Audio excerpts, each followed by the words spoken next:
நம்ம கண்டுபிடிச்சிட்டோம். தேவை என்பது உணர்ந்துட்டோம். வாய்ப்பு என்பது இன்னும் உணரல. அதுக்கு முன்னாடி ஒரு மேப் பண்ணி பார்ப்போம். சரியா? உங்களுக்கு இந்த நீங்க தான் தொழில் பண்ண வட்டார பொறுத்தவரை தொழில் பண்ண உங்களுக்கு நான் சொல்லக்கூடிய விஷயம் உங்களுக்கு பக்கத்துல இருந்து வச்சுக்கணும். இல்லை சார் இங்கே கொஞ்சம் மிடியில் இருந்தா அடுத்த கட்டம். இல்லை சார் எங்களுக்கு ரொம்ப தூரமாக இருந்தால் இங்கே வச்சுக்கலாம். மூணாவது. ஓகேவா? சரி. தொழில் பண்றதுக்கு சொல்லுங்க. மூலதனம், கடன், மானியம். தொழில் பண்றதுக்கு மூலதனம், கடன், மானியம் உங்களுக்கு எங்க இருக்கும்?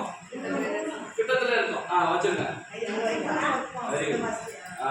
இல்ல அந்த அடுத்த மூலதனம் என்பது நமக்கு பிரச்சனை இல்லை. இந்த 50 லட்சம் ரூபாய் பிபிஎஸ் லோன் வச்சிருக்கோம். தேவைப்பட்டா பல்க் லோன் வாங்கிக்கலாம். இல்லாட்டி நீங்க 23 பஞ்சாயத்துல இருந்து என்ன செய்ய வாங்கிக்கலாம்? கடனை கூட வாங்கி பிஎல்எஃப்ல இருந்து ஒரு தொழில் பண்ணிக்கலாம். ஒன்றும் பிரச்சனை. இல்லாட்டி தான் கூட லோனை வாங்கிக்கலாம். அதனால வந்து நமக்கு பக்கத்துல இருக்கு.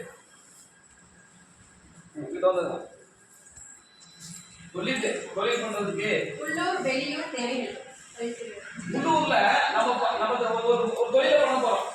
அந்த உள்ளூர்ல எவ்வளவு அந்த விற்பனைக்கான தேவை இல்லை வெளியூருக்கான தேவை என்பது நமக்கு தெரியுமா? தெரியாது. அப்ப எங்க இருக்கணும் உங்களுக்கு?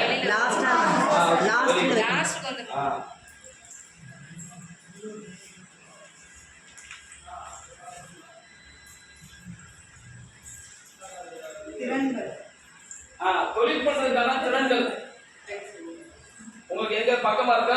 நடுவில் இருக்கா? பக்கத்துலயா? தொழில் பண்றதுக்கான திறன்கள் இல்ல சிஎஸ்சியா பயிற்சி கொடுக்கணும். ரெக்கார்டு எழுத தெரியும். ஆனா வந்து தொழிலுக்கான யுக்திகளோ ஸ்ட்ராட்டஜி எப்படி மார்க்கெட்டிங் பண்ணி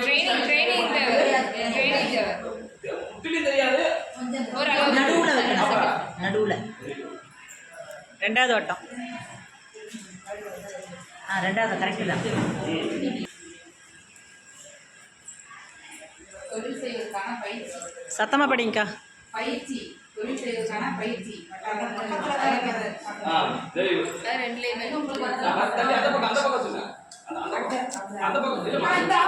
எல்லா இடத்துலயும் வர மாதிரி அவருக்கு வந்து என்னென்ன பயிற்சி கொடுக்குறோம்? பாம்புல பயிற்சி கொடுக்குறோம். பண்ணை சார்ந்த தொழிலுக்கு பயிற்சி கொடுக்குறோம். பண்ணை சார்ந்த தொழிலுக்கு பயிற்சி கொடுக்குறோம்.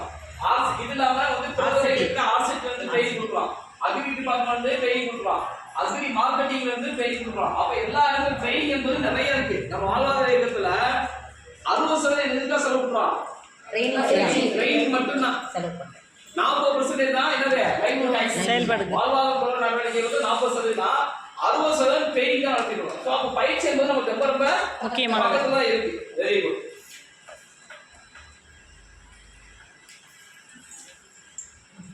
வழிகாட்டுதல், கைடன்ஸ். இது நம்ம பக்கமா இருக்கா தூரமா இருக்கா? பக்கமா. நீங்க பொருளை கொண்டு வந்து இந்தியாவுல எங்க வேணாலும் வித்துருப்பாங்க. நான் முதல்ல வந்து மதுரை மாவட்டத்தில் வந்து கொடுத்துருந்தாங்க. இப்ப என்ன பண்றாங்க? இந்தியாவுல வந்து பிளிப்கார்ட், அமேசான் வரையும் நம்ம ப்ராடக்ட் இருக்கு. அப்ப அந்த பொருளை வந்து வித்துக்கிறதுக்கு வந்து நம்ம டிஎஸ்எம்எஸ் இருந்து மாவட்ட விற்பனை மற்றும் வழங்கல் சங்கம் இருக்கு, மாநில மற்றும் விற்பனை மற்றும் வழங்கல் சங்கம் இருக்கு. அதுக்கடுத்து இமெயில வந்து போறோம். அதுக்கடுத்து வந்து எக்ஸ்பீரியன்ஸ் ஸ்டோர்னு சொல்லி சென்னையில வச்சிருக்கோம். அதுக்கு மதிய பஜார், காலேஜ் பஜார், தமிழ்நாடுல ஒரு தொழில் பண்றாங்க. எல்லா வழியாட்களும் உங்களுக்கு எங்க இருக்கு? பக்கத்துல இருக்கு. ஆனா என்னன்னா இது எத்தனை அதிகமா எவ்வளவு பயன்படுத்திட்டு இருக்கோம்?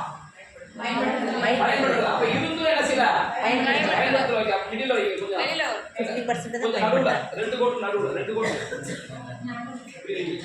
சென்ட்ரா.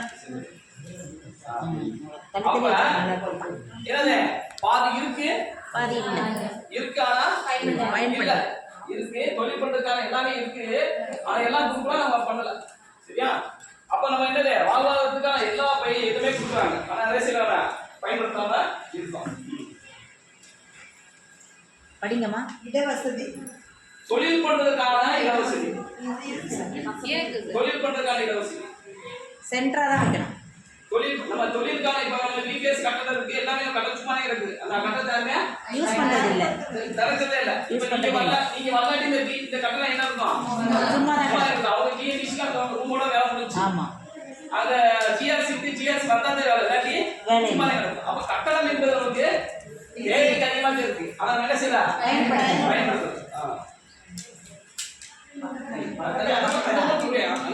இந்த பக்கம் காலியா இருக்கு பாருங்க. அங்கதான். ஓகே. சரியா?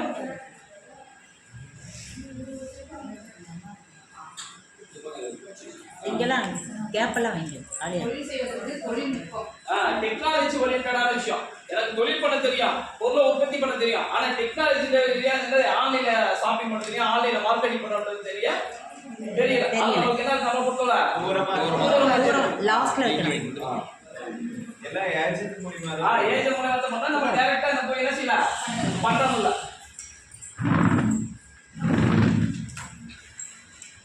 தொழில் செய்வதற்கு ஏற்ற காலநிலைகள் விவரம்.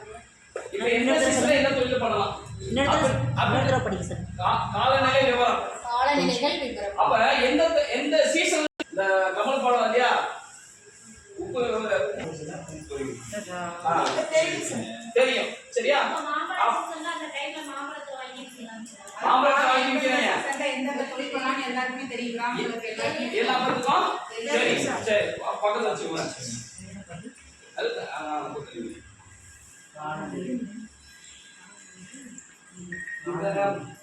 தொழில் செய்வதற்கான விற்பனை தளம். விற்பனை தளம் அது தெரியாது. விற்பனைக்கான தளம் இது இருக்கா இல்லையா உங்களுக்கு? இருக்குங்க சார். இருக்கு. விற்பனைக்கான தளம் தான் கேட்கலாம். இப்ப நம்ம கடை வச்சிருக்கோம்னா டிஎஸ்எம்எஸ் காம்ப்ளெக்ஸ் இருக்கு, ஒவ்வொரு மாவட்டத்துக்கும் சும்மாவே இருக்குது. அது இருக்கு. அதுக்கடுத்து வந்து மதி பச்சார், காலேஜ் பச்சார், அது வந்து சாராஸ் வாடிப்பட்ட தயாரிக்க பொருள் எங்க விற்கலாம்? டெல்லியில விற்கலாம். எங்க விற்கலாம்? அதுக்கான எல்லா சப்போர்ட் பண்ணது அந்த தளங்கள் என்பது எல்லா இடத்துலயும் உருவாக்கலாம். இப்ப இமெயிலே வந்து பாத்தீங்கன்னா அது இமெயில நம்ம போர்ட்டல்ல போடலாம், முற்றத்துல வந்து விளம்பரம் பண்ணலாம், எல்லா இடத்துக்கும் என்ன செய்யலாம் வாய்ப்பை கொடுத்துக்கலாம். அது நமக்கு கொஞ்சம் பக்கத்துலயே இருக்கு. பக்கத்துலயே இருக்கு. அது மார்க்கெட்டிங். மனித வளம். ஹியூமன் ரிசோர்ஸ் நம்மகிட்ட இருக்கமா இல்லையா? இருக்கு. எக்கச்சக்கமான பேர் இருக்காங்க. நம்மகிட்ட இது ஒரு பெரிய ஒரு மனித வளம் கொண்ட நாடு வந்து இன்னைக்கு வந்து சீனாவுக்கு சீனாவே ஒரு காலத்துல மனித வளத்தை இப்போ முக்கியம். நாம தான் இருக்கோம். இப்ப யாரு? நம்ம தான் முக்கியம். சீனாவே ஓவர்டேக் பண்ணிட்டோம். ஆமா. அப்ப மனித வளம் வந்து என்பது நம்ம வட்டாரத்துல ஊராட்சியில கூட பெரிய ஒரு பேக்கேஜ் வச்சிருக்கோம். அப்ப நமக்கு எங்க இருக்கோம்? முதல்ல பக்கத்துலயே இருக்கும்.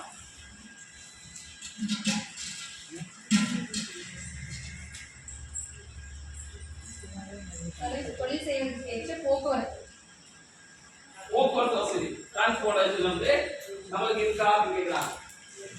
நீங்க என்ன சொல்லணும்? கூட்டமைப்பு சொல்லலாம். கொஞ்சம் நடுவுல தான் மேடம்.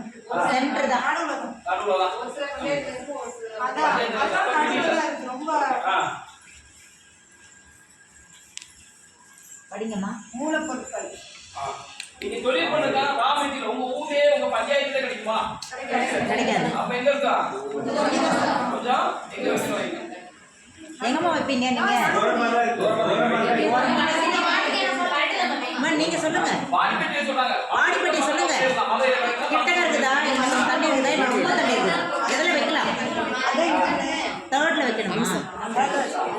சென்னை இதெல்லாம் தூரம் தூரம் தூரம். சென்னையில தான் வாங்குறவங்க இருப்பாங்க. நான் சில பொருள் சென்னையில தான் கிடைக்கும்.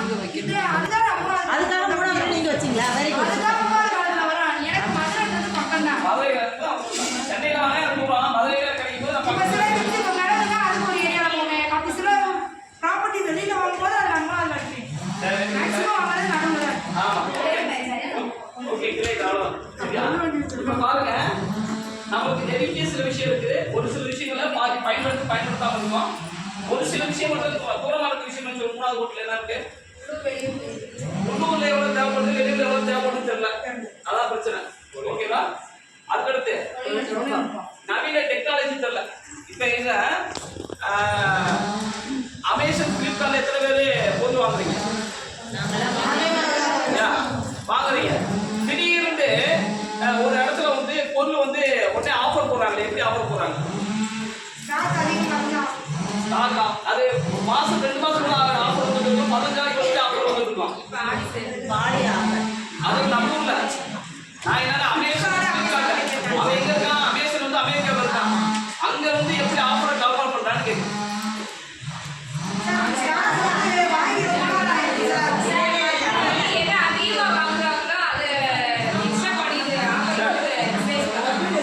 சரி கவனிங்க.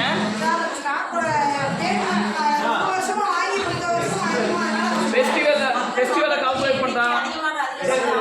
ஃபெஸ்டிவல் அது இல்ல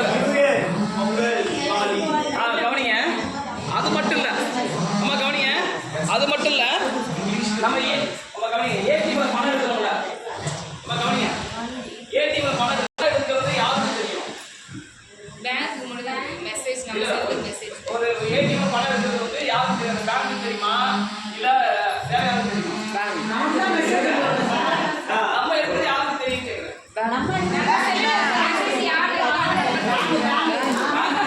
சரி, ஒரு ஏடிஎம்ல பணம் எடுக்கிறோம், அந்த பணத்துக்கு கொஞ்சம் பணமே இல்லை, அந்த மெசேஜ் யாருக்கு தெரியும்? ரிசர்வ்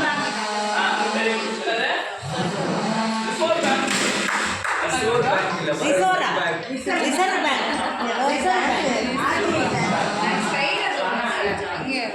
ரிசர்வ் பேங்க் தெரியாது.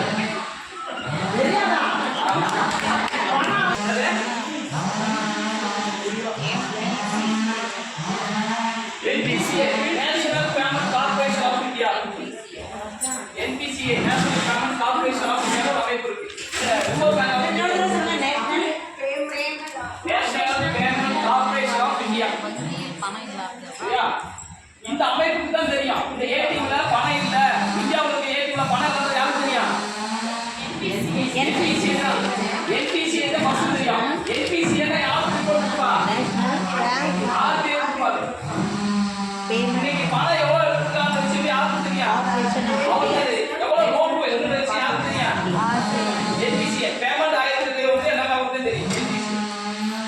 இப்ப இதே மாதிரி அமேசான் ஃபிளிப்கார்ட் எப்படி ஆஃபர் பண்றாங்கன்னா, நம்ம ஏடிஎம் கார்டு யூஸ் பண்றோம் இல்லையா, ஏடிஎம் கார்டு யூஸ் பண்றோம் இல்லையா, ஏடிஎம் கார்டு யூஸ் பண்றப்ப அவன் என்ன பண்ணான்னா, அந்த ஏடிஎம் கார்டு யூஸ் பண்ண போது அந்த பணம் எடுக்கிறது யாருக்கு தெரியும்?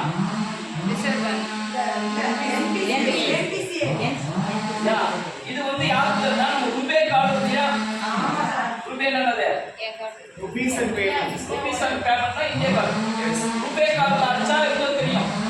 சப்போஸ் நம்ம வந்து Visa, விசா கார்டு அது வந்து மாஸ்டர் கார்டு, இதெல்லாம் foreign say, so இந்த கார்டை யூஸ் பண்றதா இருக்கும். இது யாருக்கு தெரியுதா? யாருக்கு தெரியும்? நேரா அமெரிக்காவுக்கு போயிடும். யாருக்கு தெரியும்? அமெரிக்காவுக்கு போயிடும். அமெரிக்காவுக்கு நாளைக்கு யாருக்கு போவா? நாளைக்கே தெரியும். அப்ப இதை வச்சுதான் கால்குலேட் பண்ணா யாரு? அமேசானும் பிளிப்கார்டும் இன்னைக்கு மக்கள் வந்து ஒரு பணம் எடுத்துருக்காங்க கூட பணம், அப்ப கையில சும்மா வச்சு பழைய ஆஃபர் போட்டு இறக்கி கொடுத்தோம். இப்படி இங்க அமெரிக்காவில் உட்காந்துட்டு எப்படி நம்ம கால்குலேட் பண்ணலாம்? இப்ப என்ன பண்றான்? பழக்கமாக கண்டுபிடிச்சிட்டான். இப்ப ஏடிஎம் நிறைய யூஸ் பண்றல, இப்ப என்ன பண்றான்? ஜிபே அது போடுறியா? இந்த ஜிபே என்பது எங்க இருக்கு? அது ப்ரோ போடலாம். அப்ப அங்க இருந்து கண்டுபிடிக்கிறான் இங்க எவ்வளவு பணம் எடுக்கிறான், பணம் எவ்வளவு கையில வச்சுக்கிறேன், எவ்வளவு போறாரு, அதை வச்சு கம்பேர் பண்ணலாம்.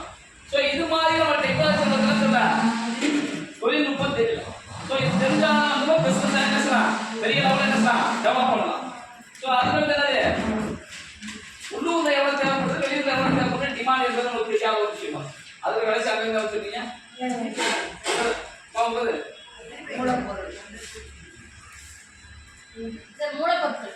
இந்த ரா மெட்டீரியல் வந்து அவங்க சொன்ன மாதிரி ஒரு சில பொருள் நம்ம பக்கத்துல கிடைக்கும், இல்ல பக்கத்து மாவட்டத்துல கூட கிடைக்கும். ஒரு சில பொருள் எங்க இருக்கலாம், ரொம்ப தூரமா போய் கிடைக்கும். ஸோ அப்போ வந்து அது மாதிரி அதை கொஞ்சம் நமக்கு கொஞ்சம் பக்கத்துல இருக்குன்னு சொல்றோம். அதுக்கான இலவச வந்து நம்ம நிறைய இருக்குது, அதை பயன்படுத்தாம வச்சிருக்கோம். சரியா? ஸோ அப்போ பாருங்க, இப்போ எதெல்லாம் நம்ம பக்கத்துல இருக்கு? பயிற்சி இருக்கு, ஹியூமன் ரிசோர்ஸ் மனித வளம் இருக்கு, மூலதனம் இருக்கு, ஒரு வழிகாட்டு நம்ம பக்கத்துல இருக்கு, விற்பனைக்கான தளம் பக்கத்துல இருக்கு, ஒரு சில காரணி மட்டும் தான் வெளியில இருக்கு. அப்ப எல்லாம் இருந்த நமக்கு வாய்ப்பு இருக்கா இல்லையா? வாய்ப்பு இருக்கா இல்லையா? நம்ம கொடுக்குறாங்க வாய்ப்பு நம்ம இருக்கு. அப்ப நம்ம தாராளம் என்ன செய்யலாம்? எல்லாமே யார் பார்த்துக்குவா? எல்லாம் மேல இருக்க பார்த்து என்ன செய்யலாம்? எல்லாம் டிஎன்எஸ் பார்த்து கண்ண முடிஞ்சு என்ன செய்யலாம்? புரியல. நீங்க யாரும் தொழில் பண்றதுனால ஏதாவது நட்டமா? யாருக்கும் நட்டமா? நீங்க தொழில் பண்ண டீட்டெயில்ஸ் லோன் இல்லாம டீட்டெயில்ஸ் அமௌண்ட் வந்து தொழில் பண்றீங்க, நட்டமே ஆயிடுச்சு. யாருக்காவது இது வந்துட்டு உங்களுக்கு யாருக்கு நட்டம் வருமா? யாருக்கு நட்டம்? அரசாங்கத்துக்கு தான் நட்டம். ஸோ அதனால உங்களுக்கு கண்ண முடிஞ்சு என்ன செய்யலாம்? தொழிலை செய்யலாம். அப்ப ஒவ்வொரு தொழிலுக்கும் நம்ம ரிசோர்ஸ் மேப்பிங் பார்க்கணும். ஒவ்வொரு தொழிலுக்கும் ரிசோர்ஸ் மேப்பிங் நம்ம என்ன செய்யலாம்? பார்த்தா அதான் ஓகேவா? Resource mapping. அப்ப நமக்கு எதெல்லாம் பக்கமா இருக்கோ அதை நல்லா ஸ்பெண்ட் பண்ணிக்கணும். எது தூரமா இருக்கோ அதை என்ன செய்யலாம்? கொண்டு சக்ஸஸ் ஸோ அப்போ வந்து தேவை என்பது கண்டுபிடிச்சிருக்கோம் வாய்ப்பு வாய்ப்பை கண்டுபிடிச்சிருக்கோம்.